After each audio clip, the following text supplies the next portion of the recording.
अस्सलाम वालेकुम दोस्तों। तो कैसे हैं आप? उम्मीद करता हूं कि आप सब खैरियत से होंगे। दोस्तों हम बात करेंगे सिरप क्लैरिसेट के बारे में। सिरप क्लैरिसेट किस चीज़ के लिए इस्तेमाल किया जाता है और इसका तरीका इस्तेमाल क्या है। दोस्तों वीडियो शुरू करने से पहले आप सबसे गुजारिश है कि जिसने अभी तक मेरे चैनल को सब्सक्राइब नहीं किया जल्दी से मेरे चैनल सब्सक्राइब कर लें और बेल आइकन के बटन को प्रेस कर लें ताकि आने वाली तमाम मेडिसिन के रिलेटेड वीडियो आप तक बर वक्त पहुँचती रहें। चलो दोस्तों चलते हैं अपने टॉपिक की तरफ। दोस्तों ब्रांड नेम क्लैरिसेट। अगर इसकी प्राइस की बात की तो तकरीबन 460 रुपये इसकी प्राइस है। अगर इसकी कंपनी की बात की तो अबाउट की फार्मा से तैयार करती है जो कि मल्टीनेशनल फार्मा है, अच्छी मेडिसिन प्रोवाइड करती है। दोस्तों ये आपको सिर्फ किसी भी मेडिकल स्टोर से बआसानी मिल सकता है।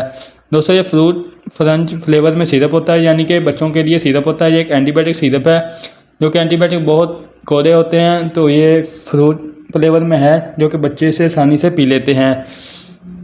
दोस्तों इसमें क्लैरिसेट होता है, क्लैरिसेट DS भी होता है, इसमें टैबलेट भी होती है और इसमें एक इंजेक्शन भी होता है।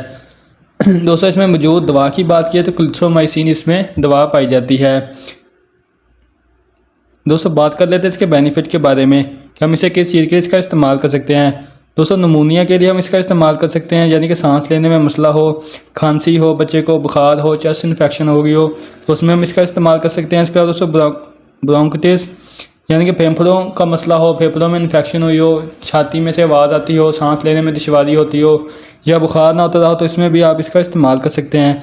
इसके अलावा दोस्तों टांसिल में आप इसका इस्तेमाल कर सकते हैं, यानी गले में दर्द रहता हो, टांसिल का फूल जाना, कुछ खाया ना जाना या जिसकी वजह से बुखार रहना, बुखार का ना कम होना, तो इसमें आप सिरप क्लैरिसेट का इस्तेमाल कर सकते हैं। दोस्तों ये बहुत ही अच्छा एक एंटीबायोटिक सिरप है। दोस्तों इसके अलावा आप इसे कान की इन्फेक्शन के लिए इस्तेमाल कर सकते हैं, जल्द की इन्फेक्शन के लिए इसका इस्तेमाल कर सकते हैं, नाक की इन्फेक्शन के लिए इस्तेमाल कर सकते हैं। जिसमें किसी भी किस्म की इन्फेक्शन के लिए आप इस सिरप का इस्तेमाल कर सकते हैं क्योंकि ये एक एंटीबायोटिक सिरप है।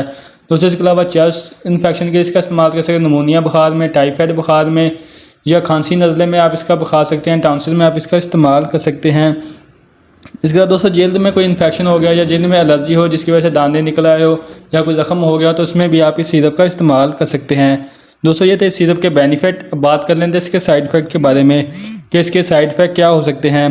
दोस्तों लूज़ मोशन लग सकते हैं, पेट ख़राब हो सकता है, उल्टी मतली की कैफियत हो सकती है, पेट में दर्द हो सकता है, भूख कम लग सकती है या सर में दर्द या फिर आपको इस सिरप से एलर्जी भी हो सकती है।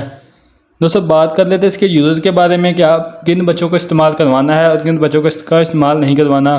दोस्तों ऐसे पेशेंट जिनको जिगर का मसला हो उन बच्चों में इसका इस्तेमाल नहीं करवाना, या फिर ऐसे पेशेंट जिन्हें गुर्दे का मसला हो उन बच्चों में भी इसका इस्तेमाल नहीं करवाना, या फिर ऐसे बच्चे जिनको शुगर हो उनमें भी इसका सिरप का इस्तेमाल नहीं करवाना। दोस्तों कोशिश किया करें कि सिर्फ एंटीबायोटिक का इस्तेमाल डॉक्टर की हिदायत के मुताबिक किया करें, लेकिन हमारे पाकिस्तान में बहुत ज़्यादा दवाइयों का इस्तेमाल खुद से किया जाता है, इसलिए हम आपके लिए ये वीडियो बनाते हैं कि आप सही से इसका इस्तेमाल कर लिया करें। लेकिन दोस्तों ज़्यादातर कोशिश किया करें कि एंटीबायोटिक का सिरप आप डॉक्टर की हिदायत के मुताबिक ही किया करें। दोस्तों बात कर लेते हैं इसके डोज के बारे में। दोस्तों 6 माह के बच्चे को आपने आधा चम्मच दिन में 1 मरतबा देना है और 1 साल से लेकर 6 साल के बच्चों में आपने 1 चम्मच भर के दिन में 1 मरतबा देना है और 6 साल से लेकर 12 साल के बच्चों में आपने 1 चम्मच सुबह और 1 चम्मच शाम आपने इसका इस्तेमाल करवाना है।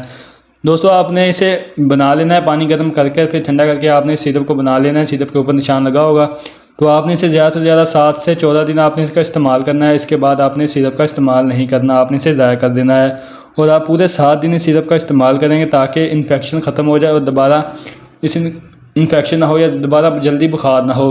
दोस्तों आप ऐसा करते हैं कि 1-2 दिन पिलाते हैं, बुखार ख़त्म हो जाए तो आप इस सिरप का इस्तेमाल करना छोड़ देते हैं।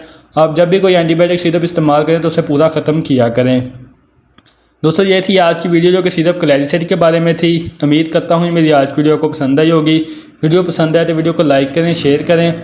इसके साथ दोस्तों मुझे इजाज़त दें, इंशाल्लाह मिलेंगे एक नेक्स्ट वीडियो के साथ। तब तक के लिए अल्लाह निगहबान।